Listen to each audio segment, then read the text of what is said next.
Lord Ram, but there's one person whom I want to welcome specially.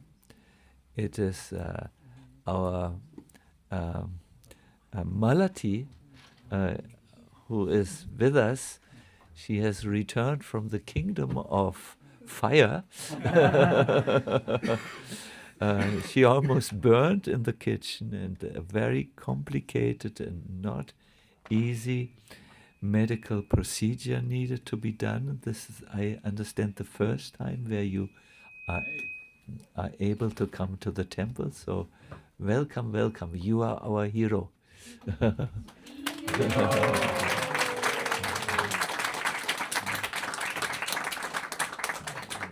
Very much, yes. Your sacrifice to Lord Jagannath will, I think it has been noted by the Lord and by the devotees. Thank you, thank you. Good. Today's kirtan event is a special one in that it is connected with Lord Rama. Lord Rama is famous not only in Indian culture, in Indonesian culture. You will find in the king's palace many pictures about Lord Ram's pastimes and adventures. Lord Rama is a very, very special manifestation of Lord Krishna. And today you can look on the altar. Lord Jagannath has taken on the color of Lord Ram, and he is together with his celebrated bow, with which he upholds Dharma. So Lord Rama is that manifestation of the Lord who is taking care of the universal law of Dharma. I want to speak a few words in glorification of Lord Rama before I do my kirtan. So please, we can just start. Repeat after me. Om.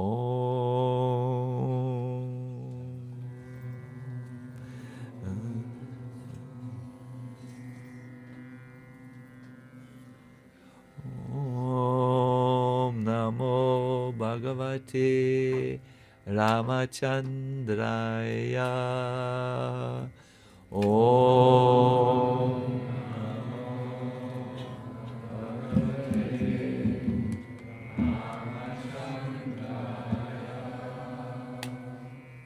Om Namo Bhagavate Ramachandraya. Om Namo Bhagavate Ramachandraya. Om Namo Bhagavate Ramachandraya. Om Namo Bhagavate Ramachandraya.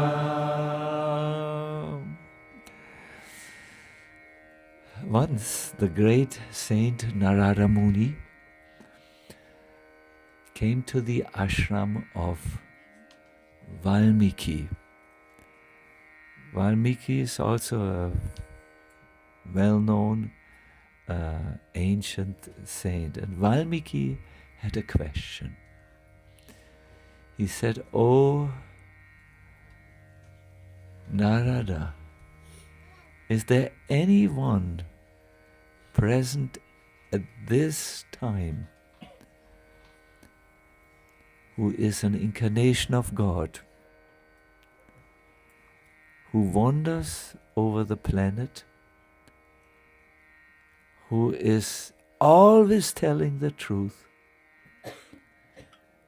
who is forgiving everyone and anyone, even their grievous mistake, who sees only the good. And he said 25 for such conditions. He said, is there anyone on the planet right now? Because I wish to take shelter under that Lord who incorporates all good characteristics. Narada Muni went into meditation, and when he came out of his meditation, he said, yes, Lord Rama is presently incarnated, and he is the upholder of Dharma. He is righteous, he is truthful, he is forgiving, and more than anything, he is willing to give shelter to those who have no other shelters and everyone else.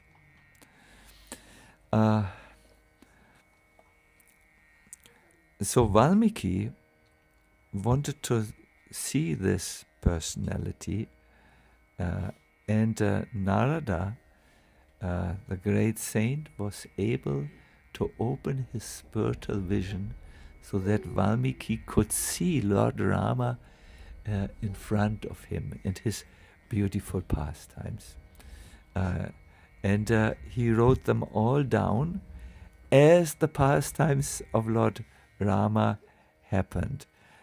At that time there was no WhatsApp messages, nor was there any TV or radio emission. There was just an opened spiritual vision which was not dependent on these things. And Valmiki could see before his very eyes the beautiful pastimes of Lord Ram. And he described them. And there was one pastime which I wish to describe to you today. You all, who knows of you the pastimes of Lord Ram? Can you please have a short show of hands? Yes, most of you. But for those of you who don't know, very briefly, he appeared many millenniums back, and on the day when he was to be coronated as the king of the world, his father banished him for 13 long years to the forest. There was a reason behind it, but to make things short, it was not a good reason. It was a political maneuver. And Rama went for 13 years into exile, and during that time he had a few confrontations with the evil powers, the powers of darkness. These were the Rakshasas, who were led by one very powerful individual. His name is Ravana. Ravana was a very strong leader of the dark forces. It is described he was thinking with 10 heads. His name means he who makes the whole universe cry. To just give you a little peek into Ravana's character, which is exactly the opposite of Ram's, I want to give you a snippet of a discussion. Ravana asked his ministers, so is everyone paying their taxes? And the ministers said, yes, except for the saintly persons. They live in the forest and they have nothing to give taxes from. But they must pay taxes to me, said Ravan. So the ministers said, well, we could do one thing. We could take their blood and then you could drink the blood every day. And Ravana said, a very intelligent solution. And he sent his people to harass even the saintly people. He was really, I mean, the modern presidents who, we have a few shady individuals on the planets who have taken political power into their hands, but no one is as bad as Ravana. Ravana was supremely bad. So this Ravana kidnapped the wife of Lord Ram, the name Sita Devi, and brought her into. He wanted to have her as the first lady of his harem, but because Ravan had violated by force the chastity of so many ladies, there was a curse upon him that if he would ever force himself upon an unwilling lady, his head would burst into 1,000 pieces and he would die. So he couldn't take Sita by force, but he kept her a prisoner for 1 year. And he said, at the end of this year, if you don't surrender to me voluntarily, I will have you cut up by my cooks and I will eat you.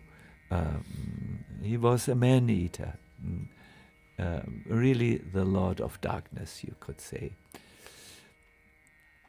So when Ram found out that it was Ravan who had kidnapped Sita, he waged a war against the Rakshasa race, and he overcame Ravan and installed Dharma again.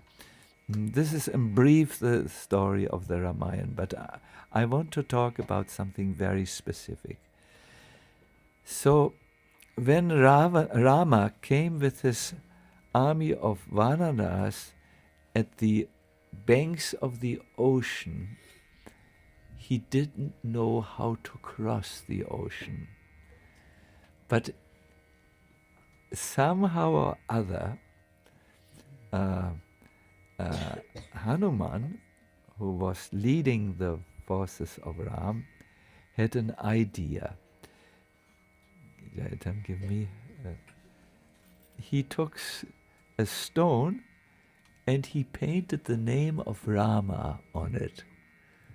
It looked like this, but only the stones were proportionally bigger. This is a downsized model.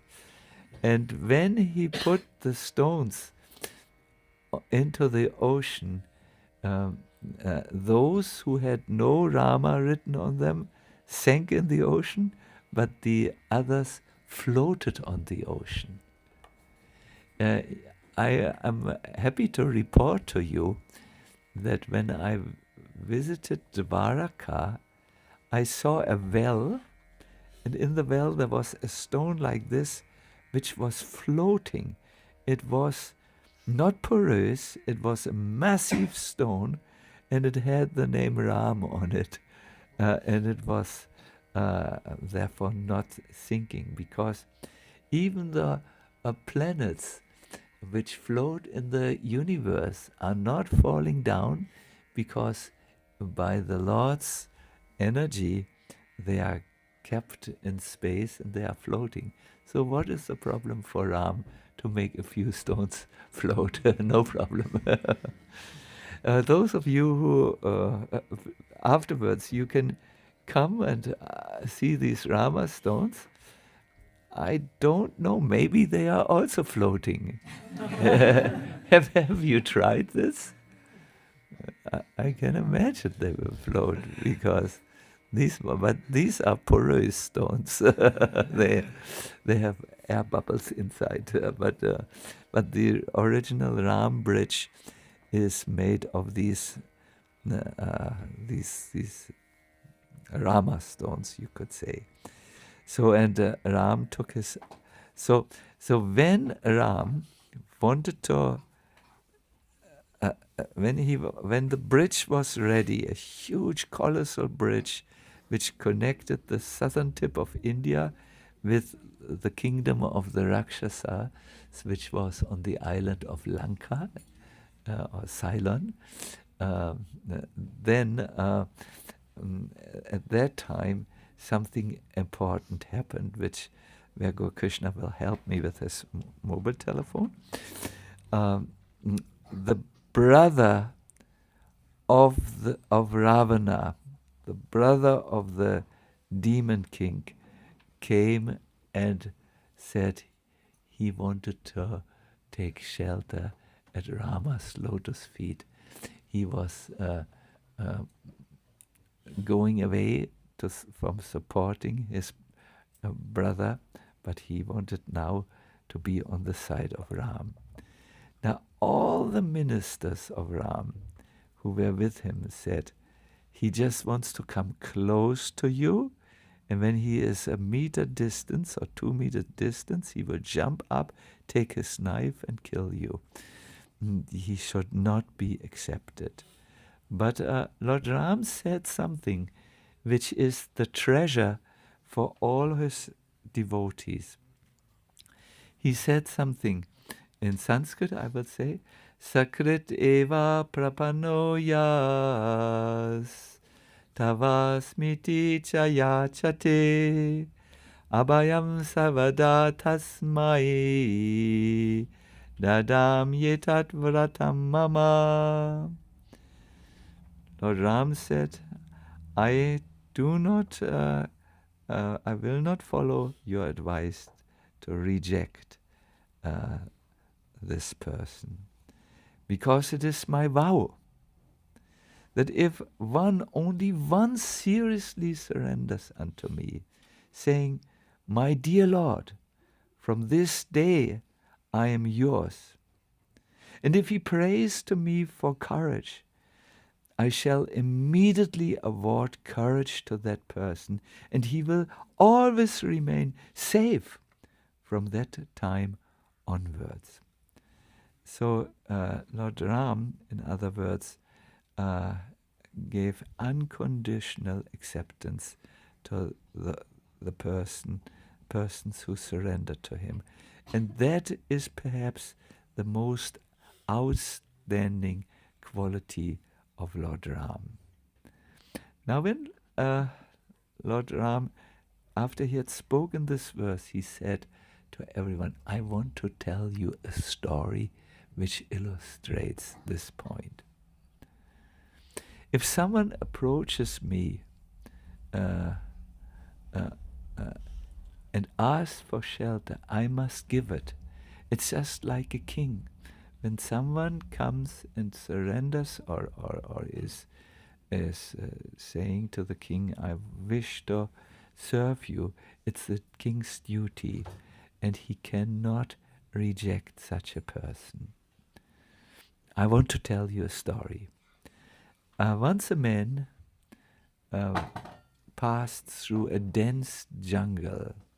There were ferocious animals like tigers and wolves.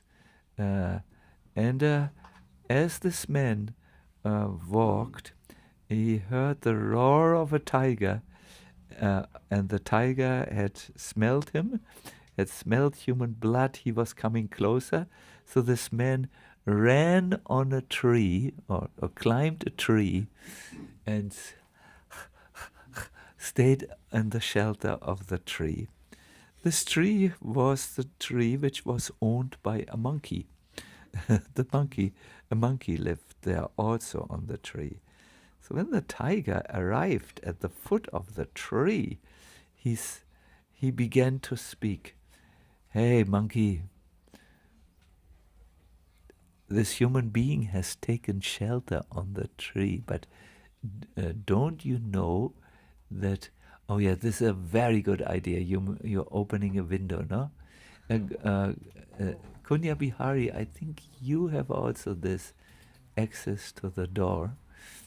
Yeah, please do open the window, as long as oxygen is still free, of course. So the tiger, who wanted to eat the human being, said to the monkey, hey monkey, this human being who is now on your tree is your natural enemy. You know, humans always are unkind to monkeys. They chase monkeys when the monkeys are on the ground. The human beings run after them because the monkeys disturb them. The humans burn trees or cut trees and take their fruits away. So a human is a natural enemy of a monkey. Be intelligent, push him down. Then I will eat this human being and I leave you in peace. Now the monkey said, I don't think it's right. This human being is highly distressed and has taken shelter in my tree. How can I not give him shelter? The tiger was very hungry and he had smelled human blood. So he thought for a moment and then had an idea. So he said, okay, my dear human being, you are following the conversation. I request you to push down the monkey, because then I will eat the monkey, then my stomach is full, and I will not be interested to eat you any longer. So the human being thought twice. Thought, good idea, if I can save my life by sacrificing the monkey, fine. So he went to the monkey and gave him a strong push, and the monkey fell down. So the tigers saw the monkeys. I can now jump on you and kill you, but I won't do it, because I'm not like that rascal human being up there. I love you. You are my friend. I let you go. Get back on your tree. The monkey jumped on the tree. And when he was up on the tree, the tiger said, have you seen what this human being is able to do? You have not sacrificed him, but he has sacrificed you. Push him down. Political arrangements. So the monkey said, I personally don't think that anyone should give up his own dharma, even if another person violates his dharma. Yes, the human beings have become influenced by selfishness and so on, and have given up their dharma. And yes, I'm an animal. I have no dharma, only to eat. But still, I have some sense of what is right and what is wrong. Although the human has forgotten, I remember. And if I go against my own dharma, I break my own heart. I will not do this.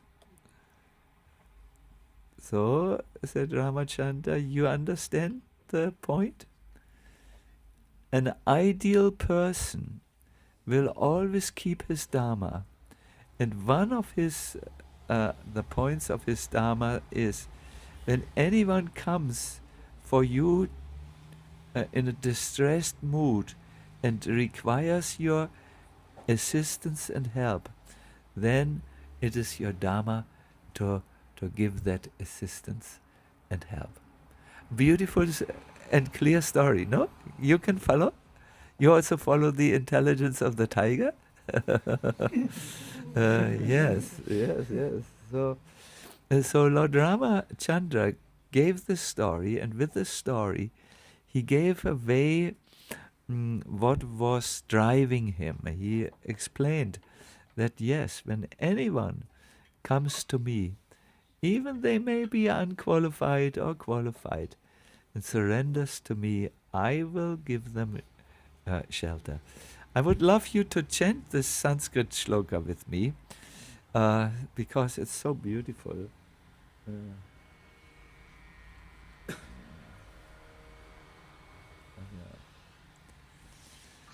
Sakriteva prapanoyas. Sakriteva prapanoyas. Tavasmiti chayachate. Abhayam savada tasmai. Nadam yetat vratam mama. Mama. Once again, the translation for all of us to relish it. It is my vow, says Lord Rama. My vow, I've given this unbreakable promise that if one only once, one time, seriously surrenders unto me, saying, my dear Lord, from this day I'm yours, and prays to me for courage, I shall immediately award courage to that person, and he will always remain safe from that time on. There is a modern example where the Lord showed this. There is a great devotee called Kabir. Who of you has heard the name Kabir? Yes. He's famous. He was a weaver, ein Weber, and he gave a beautiful analogy. He said, normal people weave or stitch their life together. You know, the life is like a cloth, and they are engaged in making the cloth of their life by moving the thread in this way and moving it from down to up, from left to right, from down to up, and then they weave the story of their lives. But I am different.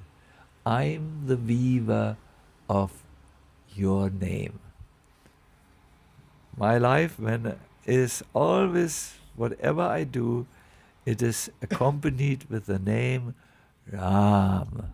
No? And so I'm weaving my life with the holy name and with the consciousness of you. I make decisions based on your benefit, on your service, and I lead my life for your pleasure. I am the weaver of your name only. So once the king of his name was Sikandar Lodi. He had heard about Kabir. He had also heard that Kabir had been able to perform miracles because he was a great saint.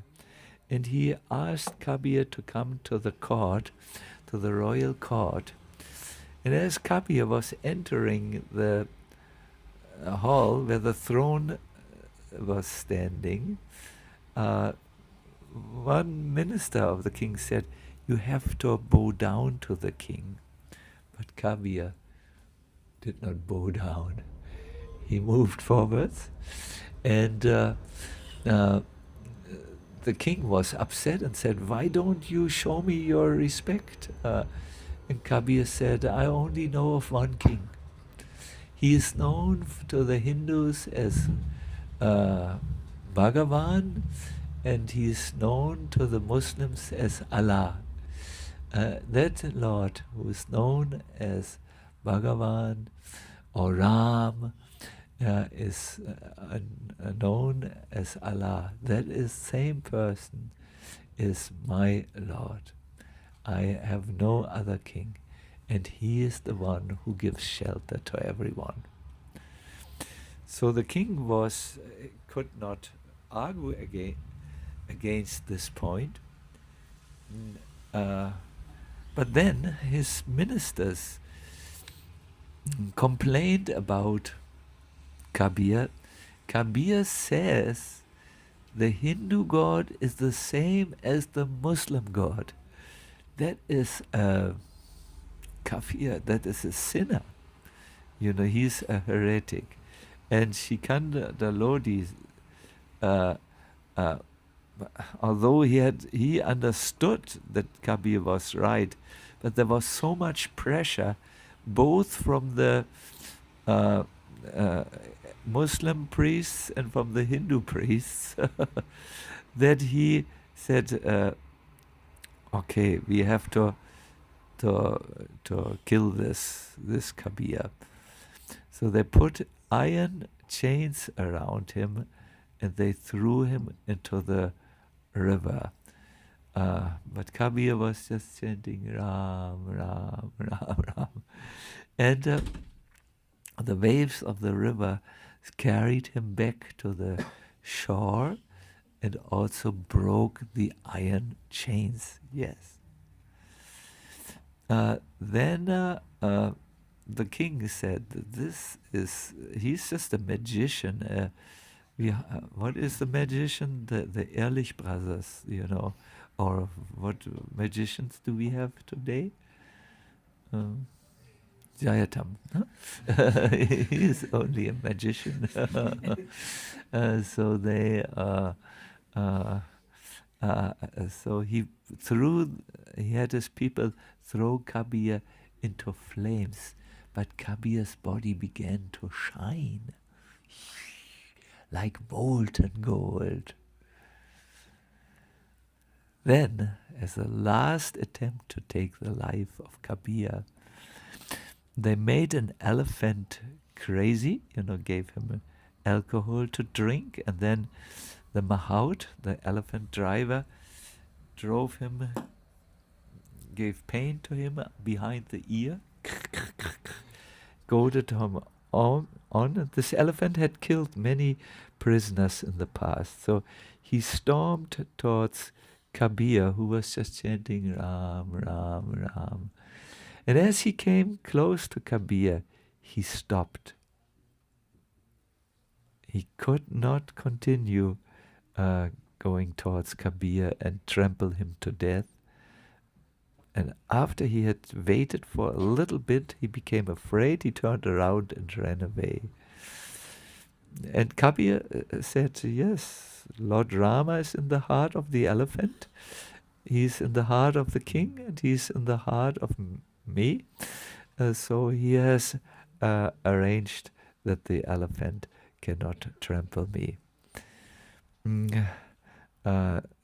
The king was so mortified, he felt so bad that he had dared to attack a saint, that he came down from his throne and begged forgiveness and said, I want to give you something. Can I give you a part of a country or a village at least where the taxes go to you? But Kabir declined. He said, no, I don't need anything. I only need the shelter of my Lord, the shelter of Lord Ram. So this is a modern example, my dear everyone, how someone who takes shelter and seriously says, my dear Lord, from this day I'm yours, how he is protected. Now I'm thinking of our devotee, Malati. Malati was cooking in our small kitchen. You can see the kitchen. It is the same kitchen which is there, the smallest kitchen in the universe, which cooks huge amounts of food, which we use to distribute in our Food for Life for the poor people here in Berlin, or we cook our festivals. And Malati's dress caught fire because it's so small, the kitchen, and she may not have noticed it, and the fire burned her back really badly. I mean, really badly. She needed to be brought to the emergency, and it was a long procedure before she can be there. We may ask, did the Lord protect her at that time? Did he really? Was he there for Malati? Malati cooked for him. But did Lord Jagannath take care of her. You must know that the protection of the Lord is mostly the protection of the consciousness. We all come into this world and we are not without, it's not the first time we have come here. We all bring with us the karma from our previous lifetimes. And sometimes, and we have to experience the reactions from this karma in this life. So sometimes for a devotee, the Lord makes it that he puts all the karma which is still there and which would force the devotee to take birth after birth in the world so that he could exhaust this karma. Sometimes the Lord puts it all into some a very heavy experience, an accident, a sudden divorce and a marriage, a deportation from Germany and so on. I'm putting some heavy words now out. These are the results of previous karma, but if the devotee has surrendered to the Lord, his consciousness remains protected. And it is this consciousness which is our most important property. When we come all to the threshold of death and go into the kingdom and leave this life and go into the next, then all what counts is not your money. You will leave the money behind. Not your education and jobs. You will leave that behind. Not even your friends. You will leave your friends behind. All what counts is your consciousness. Are you free from envy? Have you the ability to forgive? Are you surrendering your life to the Lord? It's that which counts. That is what needs to be protected. That's your most valuable asset, your most valuable treasure, the amount of consciousness which you can cultivate in this life. Now I've come to the end. I want to do what is in the Rama bridge. It really looks so cute. Please, when you and the Ram is so nicely painted. Jayatam, have you done or who has done? Nisha. What? Nisha. Bhavini No, and Nisha Mataji, our Nisha, they are in the machine. Nisha. Nisha stand. Can you stand? Bhavini hat Jagannth stand? angemalt und Nisha hat den Altar dekoriert. Ja, sehr schön. Nisha, these are really, they look from Lord Rama's bridge, you know. I think this is a stone. It is millions of gold coins valuable, you know. So, just like the stones were floating by the power of Lord Ram's name, our consciousness similarly is can be elevated by the chanting of the Lord's name. And I wish to now invite you for a kirtan. We will remain sitting. Our Kunya Bihari will from time to time take care of good oxygen. He's our oxygen man today. There is Superman and there is Oxygen Man. And Oxygen Man is sometimes more important. So we will chant, and at the same time, Baba Sindhu will do the artik. We will have an aratik. Once again, please appreciate the altar today. Lord Jagannath is today Lord Ramachandra. Isn't it, Bhavini? This is the idea. And his brother is Lakshman. He also has a bow. And in between is Mother Sita, no? Yes, this is very beautiful. It has been made. Mm. Once there was a great devotee, Tulsi, who had heard that the Lord in Kali Yuga is in Jagannath Puri in the temple. So he came and he saw, oh no, there's Jagannath, Baladev and Subhadra. I came for Lord Rama. I'm a devotee of Rama. There's no Rama on the altar.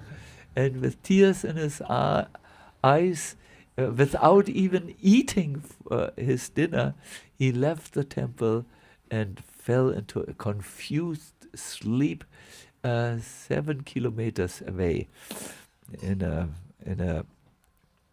village called Malikapura. And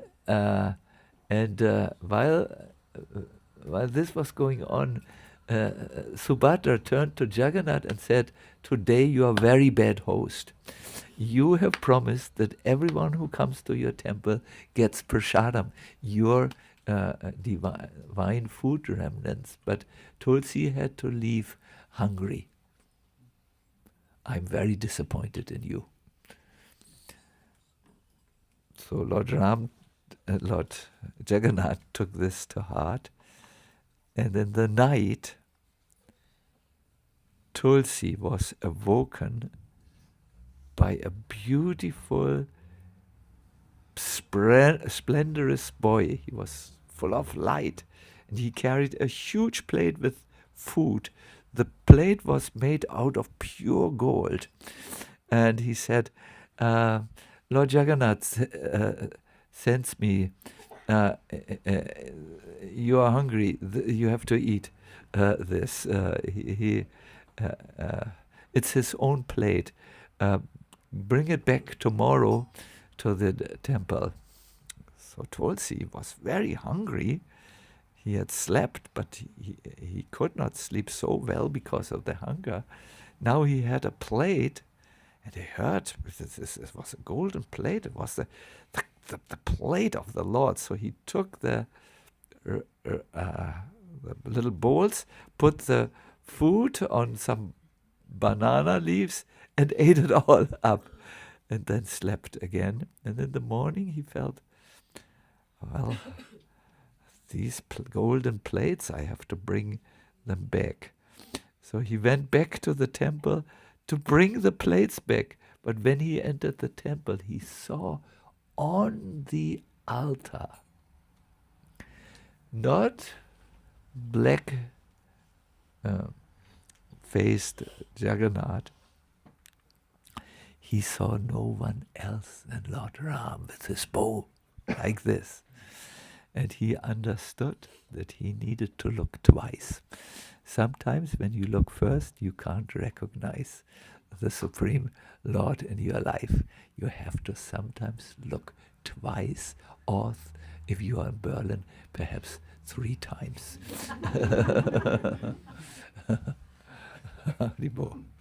So let us sing a little bit. And Baba Sindhu is there. Here is this floating stone. Thank you.